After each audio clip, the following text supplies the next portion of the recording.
Friends எல்லாரும் பிரம்ம முகூர்த்தம் கேட்டீங்களா? சாமி கும்பிட்டீங்களா? நான் பிரம்ம முகூர்த்தம் சாமி கும்பிட்டாச்சு. எல்லாரும் வேண்டுதல் நடக்கட்டும், என் வேண்டுதல் நடக்கட்டும். எல்லாரும் வேண்டுதல் வச்சுட்டே இருங்க.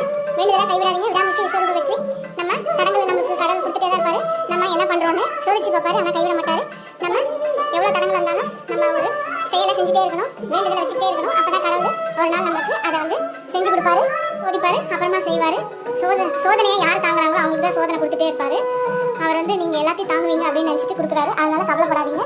எல்லாரும் வேண்டுதல். ஹலோ ஃப்ரெண்ட்ஸ், நீங்க வாங்க பிரேக்ஃபாஸ்ட் என்ன பார்க்கலாம். இன்னைக்கு பாஸ்தா தான், கோதுமை வீட் பாஸ்தா தான் செஞ்சிருக்கேன். பெரிய பையனை போட்டாச்சு, சின்ன பையனுக்கு இருக்கு, 2 பசங்க வந்து அப்புறம் ஒயிட் ரைஸ் வச்சிருக்கேன். அப்புறம் பார்த்தீங்கன்னா தேங்காய் சாதம். அப்புறம் தொட்டுக்க பார்த்தீங்கன்னா வாழைக்காய் ஃப்ரை. வேர்க்கலையும் பாக்ஸில் போட்டாச்சு, தேங்காய் சாதம் போட்டாச்சு, வாழைக்காய் ஃப்ரையும் வச்சாச்சு, பாஸ்தாவும் டப்பாவில் போட்டாச்சு, ஒயிட் ரைஸ் இருக்கு, மோர் ஊற்றி வைக்கணும். அப்புறம் பார்த்தீங்கன்னா இன்னைக்கு ட்ரிங்க் என்னன்னு பார்த்தீங்கன்னா ரோஸ் மில்க் தான். அவ்வளோதான் ஃப்ரெண்ட்ஸ், இன்னைக்கு எங்கள் வீட்டோட மார்னிங் பிரேக்ஃபாஸ்ட்டோ லஞ்சோ. உங்களுக்கு இந்த வீடியோ பிடிச்சா லைக் பண்ணுங்க, ஷேர் பண்ணுங்க, கமெண்ட் பண்ணுங்க. ஃபர்ஸ்ட் டைம் பார்க்குறீங்கன்னா சப்ஸ்கிரைப் பண்ணிட்டு பாருங்க, ஃபுல் வீடியோ பாருங்க. உங்கள் ஃப்ரெண்ட்ஸ் இந்த சேனல்